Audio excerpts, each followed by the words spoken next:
வேதம் கேட்போம். 5ஆம் சங்கீதம். நெகிலோத் என்னும் வாத்தியத்தில் வாசிக்க ராகத் தலைவனுக்கு ஒப்புவிக்கப்பட்ட தாவீதின் சங்கீதம். கர்த்தாவே, என் வார்த்தைகளுக்கு செவிக்கொடும், என் தியானத்தை கவனியும். நான் உம்மிடத்தில் விண்ணப்பம் பண்ணுவேன். என் ராஜாவே, என் தேவனே, என் வேண்டுதலின் சத்தத்தை கேட்டருளும். கர்த்தாவே, காலையிலே என் சத்தத்தை கேட்டருளுவீர். காலையிலே உமக்கு நேரே வந்து ஆயத்தமாகி காத்திருப்பேன். நீர் துன்மார்க்கத்தில் பிரியப்படுகிற தேவன் அல்ல, தீமை உம்மிடத்தில் சேர்வதில்லை. வீம்புக்காரர் உம்முடைய கண்களுக்கு முன்பாக நிலை நிற்க மாட்டார்கள். அக்கிரமக்காரர் யாவரையும் வெறுக்கிறீர்.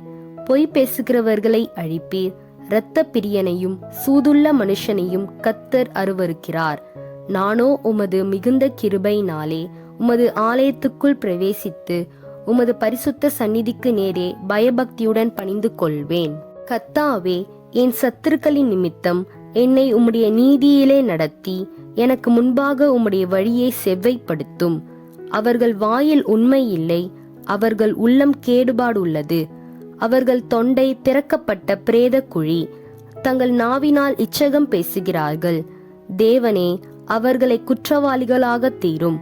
அவர்கள் தங்கள் ஆலோசனைகளாலேயே விழும்படி செய்யும். அவர்கள் துரோகங்களினுடைய திரட்சை நிமித்தம் அவர்களை தள்ளிவிடும். உமக்கு விரோதமாய் கலகம் பண்ணினார்களே. உம்மை நம்புகிறவர்கள் யாவரும் சந்தோஷித்து எந்நாளும் கெம்பீரிப்பார்களாக. நீர் அவர்களை காப்பாற்றுவீர். உம்முடைய நாமத்தை நேசிக்கிறவர்கள் உம்மில் களி கூறுவார்களாக.